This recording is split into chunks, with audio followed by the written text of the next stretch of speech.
Hi dears, ഇതാണ് എൻ്റെ നാട് വയനാട്.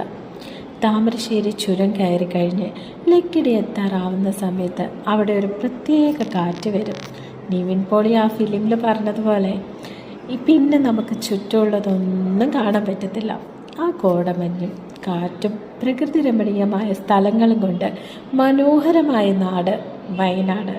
എന്നാൽ മഴക്കാലം വന്നു കഴിഞ്ഞാൽ ഇതിനെല്ലാം ഒരു മാറ്റം വരും.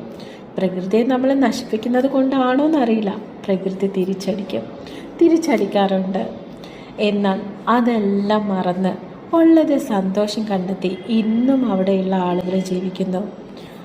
അതുപോലെ ഉള്ളതിൽ സന്തോഷം കണ്ടെത്തി എന്നാണോ നമുക്കും ജീവിക്കാൻ പറ്റുന്നത്, അപ്പോഴാണ് നമുക്ക് സന്തോഷകരമായ ജീവിതം കിട്ടുന്നത്.